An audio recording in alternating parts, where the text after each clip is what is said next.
ನಮಸ್ತೆ friends, good food land ಚಾನಲ್ಗೆ ನಿಮಗೆಲ್ರಿಗೂ ಆತ್ಮೀಯ ಸ್ವಾಗತ. ಇವತ್ತು ರಾಗಿ ನೀರು ದೋಸೆ ಮಾಡಿ ತೋರಿಸ್ತಾ ಇದ್ದೇನೆ. 1 ಲೋಟದಷ್ಟು ಬೆಳ್ತಿಗೆ ಅಕ್ಕಿ, 1 ಲೋಟದಷ್ಟು ರಾಗಿ, ಇಡೀ ರಾಗಿ ಇದು ನೋಡಿ. ಇದನ್ನೊಂದು 4-5 ಸಲ ಚೆನ್ನಾಗಿ ತೊಳೆದು ಇಡೀ ರಾತ್ರಿ ಅಥವಾ ಸಂಜೆ ಮಾಡುವ ಹಾಗಿದ್ದರೆ ಒಂದು 6 ಗಂಟೆ ನೆನೆ ಹಾಕಬೇಕು. ನಾನು ಇಡೀ ರಾತ್ರಿ ನೆನೆ ಹಾಕಿದ್ದೇನೆ ನೋಡಿ, ಚೆನ್ನಾಗಿ ನೆಂದಿದೆ. ಈಗ ಬೆಳಿಗ್ಗೆ ದೋಸೆ ಮಾಡಲಿಕ್ಕೋಸ್ಕರ ನಾನು ರಾತ್ರಿ ನೆನೆ ಹಾಕಿದ್ದೇನೆ ತೊಳೆದು ಚೆನ್ನಾಗಿ. ಇದನ್ನೀಗ ಮಿಕ್ಸಿ ಜಾರಿಗೆ ಹಾಕಿ ಗ್ರೈಂಡ್ ಮಾಡಲಿಕ್ಕಿದೆ. ಇದಕ್ಕೆ ನಾನು ರುಚಿಗೆ ತಕ್ಕಷ್ಟು ಉಪ್ಪು, ಸಾಧಾರಣ 1 ಟೇಬಲ್ ಸ್ಪೂನ್ನಷ್ಟು ಉಪ್ಪು ಹಾಕಿದ್ದೇನೆ, ಕಲ್ಲುಪ್ಪು. ಮತ್ತು 1 ಲೋಟದಷ್ಟು ತೆಂಗಿನ ತುರಿ, ಒಳ್ಳೆ ರುಚಿ ಕೊಡ್ತದೆ ಇನ್ನಷ್ಟು ನೀರು ದೋಸೆಗೆ. ಅದಕ್ಕೋಸ್ಕರ ಇದನ್ನು ನುಣ್ಣಗೆ ರುಬ್ಬಿ ತೆಗಿಬೇಕು.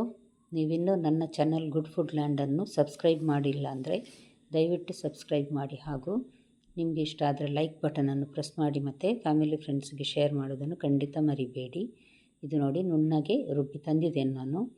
ತುಂಬ ದಪ್ಪ ಇದೆ ಇದೀಗ, ಅದಕ್ಕೋಸ್ಕರ ನಾನು 1 ಲೋಟದಷ್ಟು ನೀರು ಹಾಕ್ತಾ ಇದ್ದೇನೆ. ಬಾಕಿ ನೀರು ದೋಸೆ ನಾವು ಹೇಗೆ ಮಾಡ್ತೇವೆ ನೋಡಿ, ಬೆಳ್ತಿಗೆ ಅಕ್ಕಿದು ಅದೇ ರೀತಿ ಇದು ಸಹ ತೆಳುವಾಗಿರಬೇಕು. ಒಂದು ದೋಸೆ ಹಾಕಿ ನೋಡಿದರೆ ಗೊತ್ತಾಗ್ತದೆ ತೆಳುವು ಇದೆಯಾ ಅಥವಾ ದಪ್ಪ ಇದೆಯಾ ಅಂತ. ಗೊತ್ತಾಗಲಿಲ್ಲ ಅಂದರೆ ಈಗ ನೋಡಿ, ನಾನೀಗ ವೈಟ್ ನಾನ್ ಸ್ಟಿಕ್ ಪ್ಯಾನಿಗೆ ಹಾಕ್ತಾ ಇದ್ದೇನೆ. ತೆಂಗಿನ ಎಣ್ಣೆ ಅಥವಾ ಬೇರೆ ಯಾವುದೇ ಎಣ್ಣೆಯನ್ನು ಕಾವಲಿಗೆ ಹಚ್ಚಿ ಸ್ವಲ್ಪ ನಂತರ ಇದನ್ನು ಹೈ ಫ್ಲೇಮಲ್ಲೇ ಇಟ್ಟು ನಾನು ಬೇಯಿಸ್ತಾ ಇದ್ದೇನೆ. ಮುಚ್ಚಳ ಮುಚ್ಚಿ ಬೇಯಿಸಬೇಕು ಮಾತ್ರ.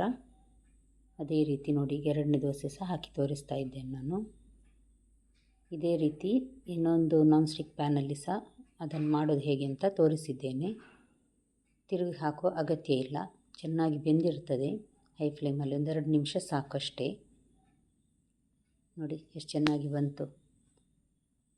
ಈಗ ನಾನ್ ಸ್ಟಿಕ್ ಪ್ಯಾನಲ್ಲಿ ಸಹ ನಾನು ತೋರಿಸ್ತಾ ಇದ್ದೇನೆ, ಅಂದರೆ ಕಪ್ಪು ಬಣ್ಣದ ನಾನ್ ಸ್ಟಿಕ್ ಪ್ಯಾನಲ್ಲಿ. ಇದರಲ್ಲಿ ಸಹ ಅಷ್ಟೇ ತುಂಬ ತೆಳುವಾಗಿ ಬರ್ತದೆ ನೀರು ದೋಸೆ ಟೈಪಲ್ಲಿ. ನೀರು ದೋಸೆಯ ಕಾವಲಿದ್ದರೆ ಅದರಲ್ಲಿ ಸಹ ಹಾಕ್ಕೊಳ್ಬಹುದು, ಕಬ್ಬಿಣದ ಕಾವಲಿ. ಅದು ಇನ್ನಷ್ಟು ಒಳ್ಳೆಯದು, ಟೇಸ್ಟ್ ಸಹ ಬರ್ತದೆ, ಒಳ್ಳೆಯದು ಸಾಗ್ತದೆ ಅದರಲ್ಲಿ. ಕಾಯಿ ತುರಿಯ ಚಟ್ನಿ ಜೊತೆ ಇದು ತಿನ್ನಲಿಕ್ಕೆ ತುಂಬ ಚೆನ್ನಾಗಿರ್ತದೆ. ಸರಿ, ಹಾಗಾದರೆ ನಾಳೆ ಇನ್ನೊಂದು ಹೊಸ ರೆಸಿಪಿಯೊಂದಿಗೆ ನಿಮ್ಮನ್ನು ಮತ್ತೆ ಭೇಟಿ ಆಗ್ತೇನೆ. ನೋಡಿದ ಎಲ್ಲ ವೀಕ್ಷಕರಿಗೆ ಧನ್ಯವಾದ.